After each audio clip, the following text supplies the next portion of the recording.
Տեղյակ եք, որ տասնյակ հազարավոր մարդիկ փողոց են դուրս եկել Իրանի տարբեր քաղաքներում և պահանջում են իշխանությունների հրաժարականը։ Իսկ տեղյակ եք, թե ինչ կապ ունի այս ամենը ԱՄՆ-ի հետ, Վենեսուելայի հետ, Ռուսաստանի հետ, Մեծ Բրիտանիայի հետ, Չինաստանի հետ, Կուբայի հետ, Հայաստանի հետ, որը մեզ ամենաշատն է հետաքրքրում և մտահոգում։ Մի փոքր ավելի սկզբից։ 1941 թվական Երկրորդ համաշխարհային ժամանակ ԽՍՀՄ և Մեծ Բրիտանիան միասին որոշում են նեյտրալ Իրանին գրավել։ Տրամաբանությունը սրա այն էր, որ եթե մենք չանենք, հնարավոր է Իրանը անցնի Գերմանիայի ազդեցության տակ, և քանի որ Իրանն էլ նավթի մեծ պաշարներ ունի, լավ կլինի մենք Իրանը գրավենք, որը նաև մեզ կմատակարարի նավթ։ Այս ընթացքում շահը հրաժարվում է գահից և իշխանությունը փոխանցում է իր 21-ամյա որդուն։ Տիրապետության տակ լինելով ԽՍՀՄ և Մեծ Բրիտանիայի, դառնում է նրանց դաշնակից Երկրորդ համաշխարհայինում։ Դրա ավարտից հետո 1946 թվականին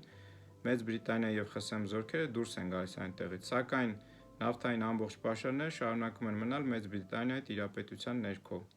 և Մեծ Բրիտանիան կորզում էր այդ նավթից ստացած շահույթի գերակշիռ մասը, և հետզհետե մարդկանց մոտ սա սկսում էր դժգոհություններ առաջացնել, և 1950 թվականին Իրանի պառլամենտը, Իրանը ուներ շահ և պառլամենտ, որը ընտրում էր վարչապետ, Իրանի պառլամենտը որոշում է կայացնում պետականացնել նավթը։ Այդ ընթացքում ժողովրդի կողմից մի սիրված քաղաքական գործիչ կար Մոհամմեդ Մոսադաղ, որը բանակցում էր անգլիացիների հետ և փորձում էր, առաջարկը նրան էր, որ ասում էր եկեք կիսենք 50-50, չէր ասում ամբողջովին մեզ վերցնենք։ Անգլիացիները չեն համաձայնվում, և հետևաբար պառլամենտը կայացնում է այդ որոշումը և վարչապետ է նշանակում, այսինքն ընտրում են վարչապետ Մոհամմեդ Մոսադաղին, որը որ պետք է իրականացներ այդ ծրագիրը։ Այս ամենի ֆոնին Մեծ Բրիտանիան և ԱՄՆ գաղտնի պլան են կազմում Իրանում հեղաշրջում իրականացնելու, որպեսզի ունենան իրենց համար նպաստավոր կառավարություն, որը չի ցանկանա այդ նավթային պաշարները պետականացնել։ Ի դեպ, թերահավատներին ասեմ, որ բոլոր փաստաթղթերը հենց ինքը ԱՄՆ հատուկ ծառայություններն են հետագայում հրապարակել, հիմա կան հրապարակված, և սա ինչ պատմում եմ ճշմարտություն է բացարձակապես։ Եվ նրանց հաջողվում է իրականացնել այդ հեղաշրջումը մեկ տարի անց, և նրանք դա իրականացնում են շահին և բանակի կառավարության դեմ գործող ուժերին ֆինանսավորելով, աջակցելով, և Մոսադաղին վերցնում են տնային կալանքի, որը նաև բանտարկության մեջ էլ մահանում է։ Շահը ստանձնում է ամբողջական իշխանությունը Իրանում, ստեղծվում է կոնսորցիում, նավթային պաշարների կորզման մեջ նաև ավելանում են ամերիկյան 5 ընկերություններ, և փոքր-ինչ ավելացնելով Իրանին թողնվող բաժինը, բայց էլի գերակշիռ մասը շարունակում են կորզել իրենք։ Ստեղծում են որոշակի ավելի բարեկեցիկ պայմաններ, քան նախկինում էին, որպեսզի մարդկանց մոտ ընդվզում չառաջանա։ Իհարկե կային շերտեր, որոնք ավելի գիտակից էին, հասկանում էին ինչ է կատարվում և դեմ էին այս ամենին, դրանցից էր նաև Խոմեյնին, ներկայի հոգևոր առաջնորդը։ Նրան ինչ-որ պահի հակադրվելու համար այս քաղաքականությունը ձերբակալում են, այնուհետ աքսորում են երկրից, սկզբից Թուրքիա, հետո Իրաք։ Բայց նույնիսկ աքսորի մեջ Խոմեյնին շարունակում էր իր ուղերձները և ժողովրդին ընդվզելու կոչեր էր անում։ Շահը, որպեսզի կարողանա կոտրել պոտենցիալ ընդվզումները, Իրանում ստեղծում է հատուկ գաղտնի ոստիկանություն Սավակ կոչվածը, որը ուներ աջակցություն ամերիկյան հատուկ ծառայությունների և ուշադրություն Իսրայելի հատուկ ծառայությունների։ Այդ ժամանակ Իսրայելը և ԱՄՆ համարվում էին սերտ դաշնակիցներ Իրանի հետ, այնինչ հիմա դուք գիտեք, որ Իրանի ներկա ղեկավարությունը և Իսրայելին, և ԱՄՆ-ին, և Եվրոպային համարում է թշնամիներ։ 1979 թվականին վերջապես ժողովուրդը ոտքի է կանգնում, համախմբված ընդվզում է։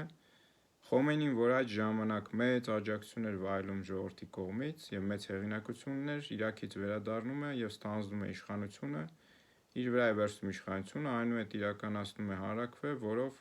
երկրի կառավարման կարգը փոխում է, այսինքն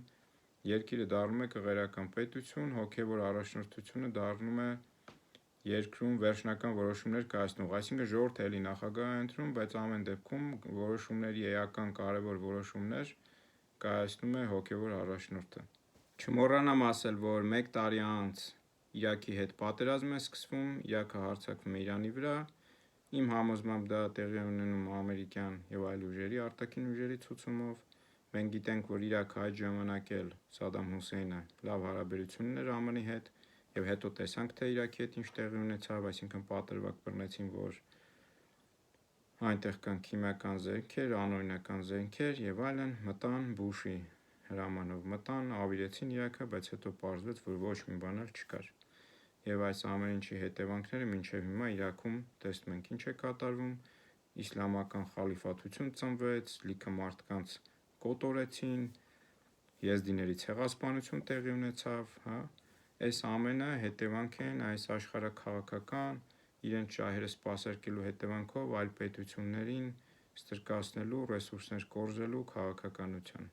Նաև արդարության համար ասենք, որ Իրանի ներկայ իշխանություններն էլ այդ արտաքին ազդեցությունների ճնշումներից վախեցած, իրենք էլ սկսել էին ներսում ժողովրդին ճնշել, համատարած ճնշումներ էին կիրառում, որը շարունակվում է նաև առ այսօր,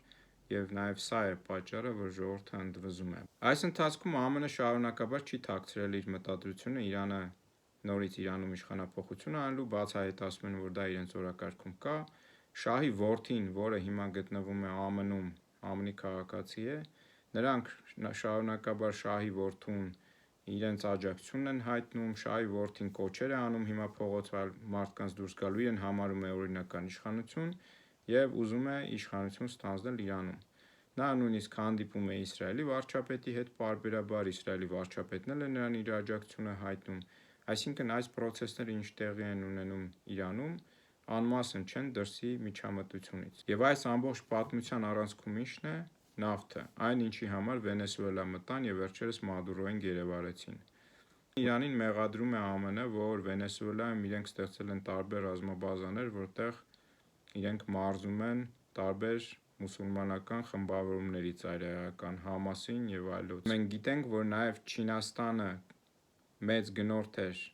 Վենեսուելայի նավթին, նաեւ իրանական նավթի, քանի որ Իրանը գտնվում է սանկցիաների տակ, ապա այդ նավթը չի վաճառվում միջազգային շուկաներում, այլ ուղիղ վաճառվում է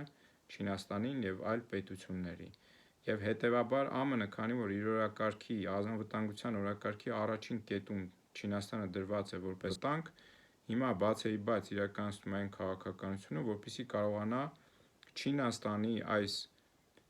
մեծ թափով զարգացման ընթացքը դանդաղեցնել եւ նույնիսկ կասեցնել, եւ հետեւաբար կտրում է բոլոր այն օղակները, որտեղից Չինաստանը էժան կամ ավելի հասանելի պայմաններով վառելիք է ստանում, տարբեր հանքանյութեր է ստանում։ Վենեսուելայից հետո դե իհարկե թիրախում Իրանը պետք է լիներ, եւ ամիսներ առաջ Իսրայելի եւ Իրանի միջև կարճատև պատերազմ տեղի ունեցավ, հրթիռակոծեցին միմյանց։ Մենք գիտենք, որ նաեւ Համասը, որը ուներ աջակցությունը Իրանի, կարելի ասել խոշոր հաշվով ջարդվեց Գազայի եւ մնացյալ տարածքներում։ Մենք գիտենք, որ Հեզբոլահը, որը Լիբանանի ուժերից էր, էլի ուներ շիա Իրանի աջակցությունը, նույնպես պարտության մատնվեց եւ հանձնվեց, եւ այս պայմաններում Իրանը կարելի ասել հիմա թուլացած է եւ Իրանի իշխանությունները կարելի ասել ծանր վիճակում են։ Եվ վերջի ամենակարևոր մեզ հետաքրող հարցը, բա այս ամենը մեր վրա ո՞նց է անդրադառնալու։ Հայաստանը կարելի ասել սեպիպես խրված է թուրքական աշխարհների միջև։ Սա նաեւ թուրքական աշխարհներն են հայտարարում, այսինքն Թուրքիա եւ մնացյալ պետությունները Ադրբեջան, Թուրքմենստան, Ղազախստան, սրանք բոլորը թուրքական պետություններ են, թուրքախոս պետություններ։ Եվ իրենց օրակարգն է այս բոլոր պետությունները, ինչքան էլ որոշները դրանցից մեզ կարող է հիմա բարեկամ են ձևանում, որպեսզի այս տարածաշրջանում Հայաստան չլինի եւ իրենք լինեն միասնական։ Սա հատկապես Թուրքիայի մեր մասով համար 1 օրակարգն է։ Եվ այս տարածաշրջանում այս օրակարգի դեմ է հանդես գալիս Իրանը առաջին հերթին, ինչու՞։ Ոչ թե որ Իրանը մեզ շատ է սիրում, այլ որովհետև Իրանը հասկանում է, որ երբ թուրքական աշխարհները միանան եւ մեկ